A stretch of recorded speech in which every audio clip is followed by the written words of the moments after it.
Hello my beautiful viewers, and welcome back to James Carpenter Country Living. Today we're going to talk about something that can cause a surprising amount of damage to your trees if you don't catch it in time. Bagworms. If you have pine trees, spruce trees, arborvitae, junipers, or other evergreens around your property, this is something you should know about.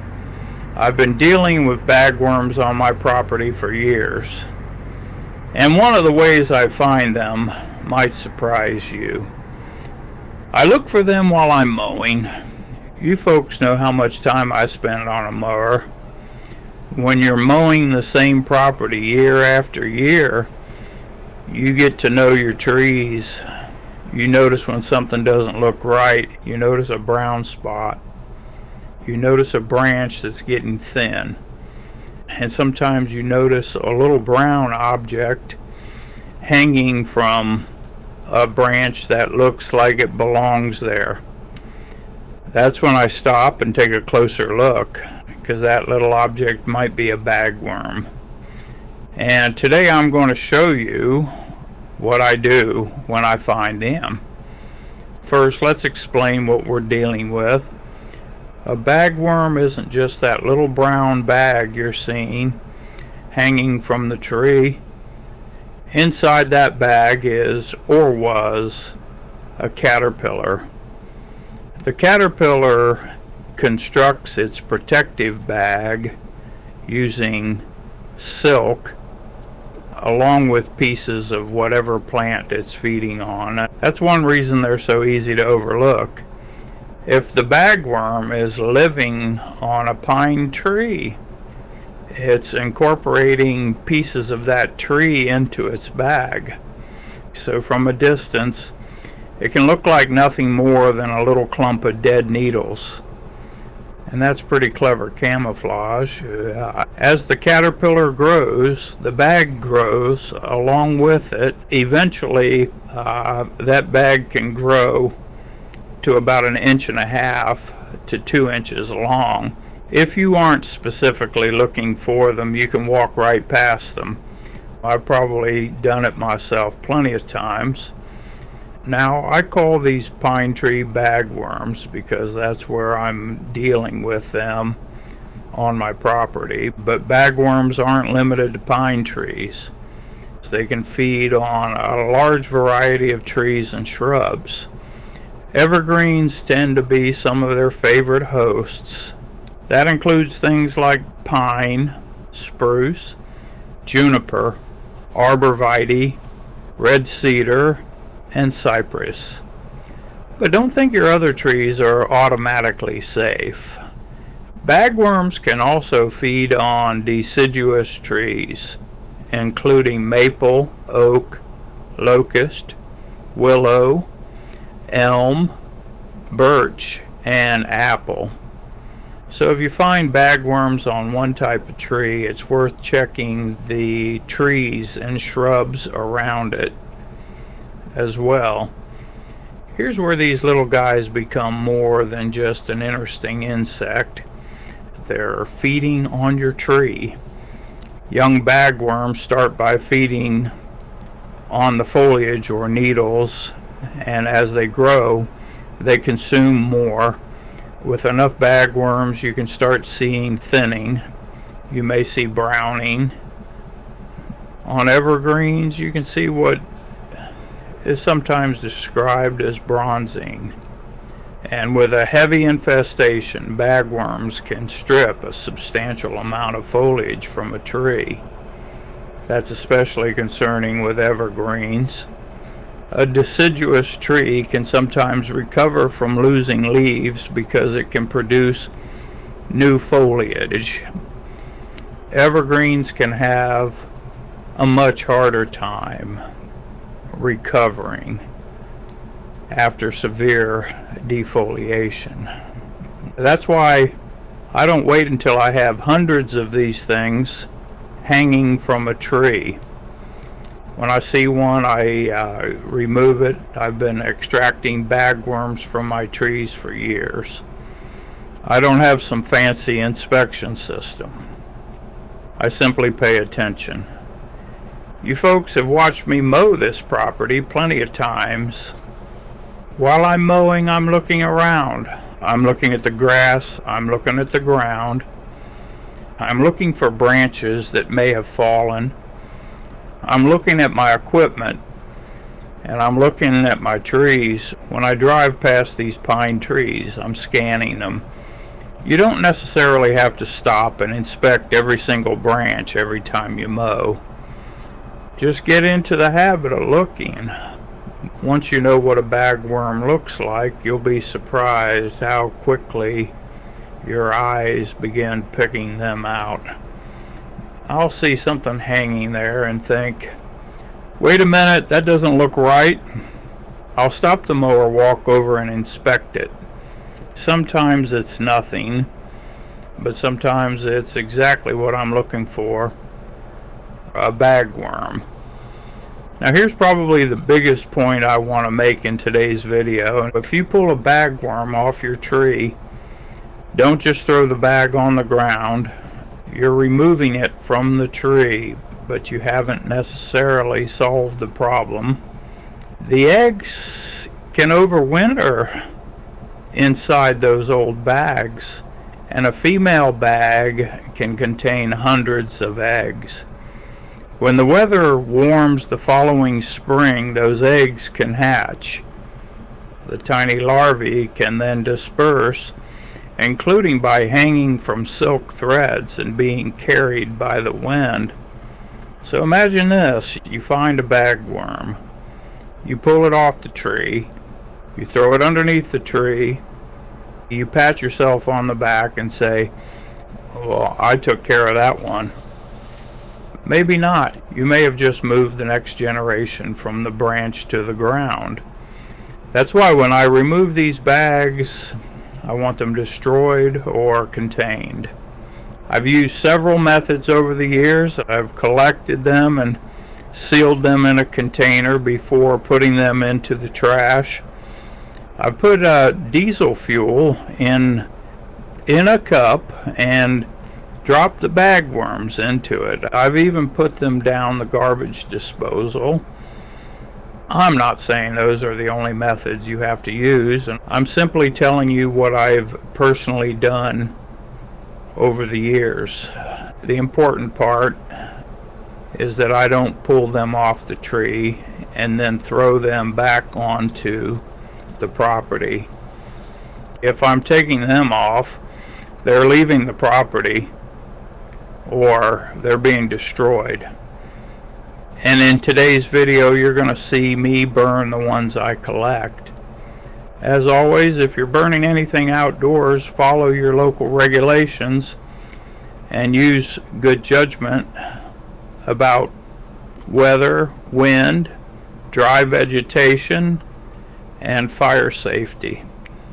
Another important thing to understand about bagworms is timing. The time of year matters. The eggs generally overwinter inside the bags.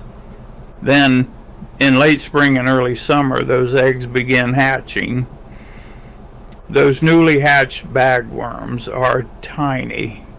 That's also when chemical or biological control is generally most effective.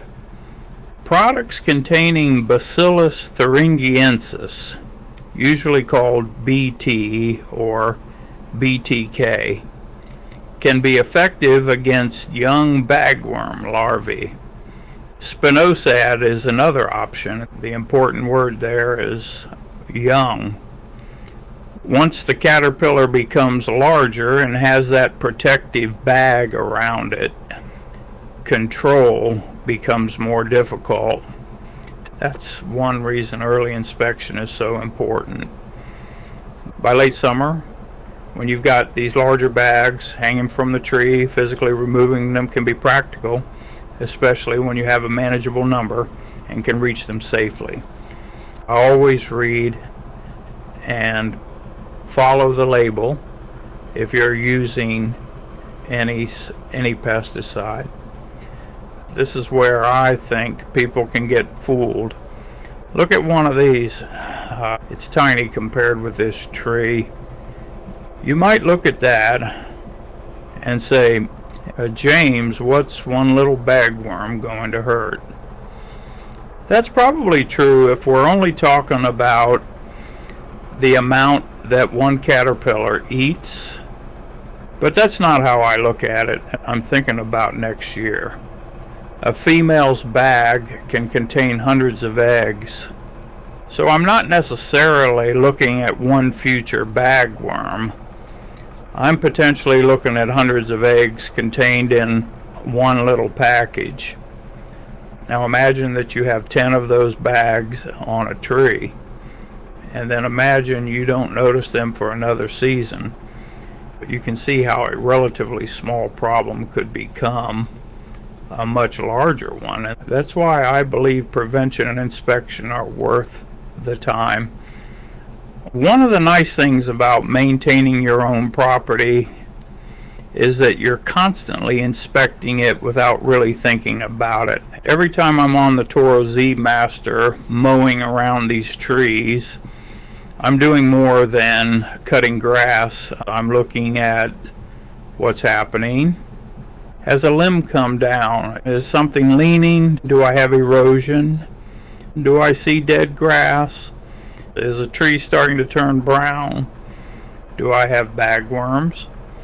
That's something I've learned from maintaining this property for so many years. Pay attention to small changes.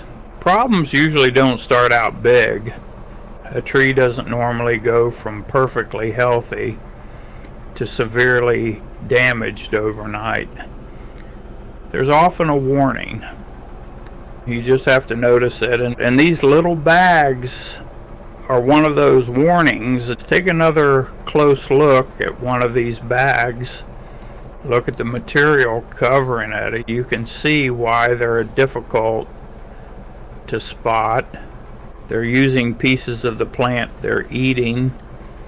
It's almost like they're building their own camouflage suit.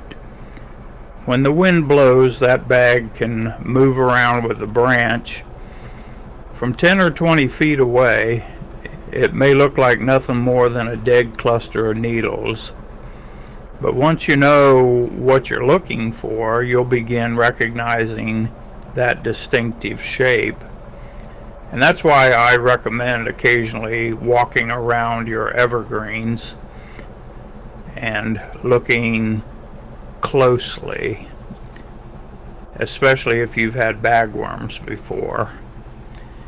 If you found them in a particular area, or in previous years, that's an area I'd keep watching. Now, what I'm doing today works because I can physically reach and remove these bagworms. So that's fine when you've got a handful of them. If you've got a heavily infested tree covered with bagworms, hand picking everyone may not be practical.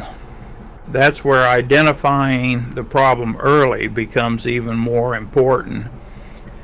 If you're seeing a major infestation, especially on valuable landscape trees, I would consider talking with your local extension office or a qualified tree professional.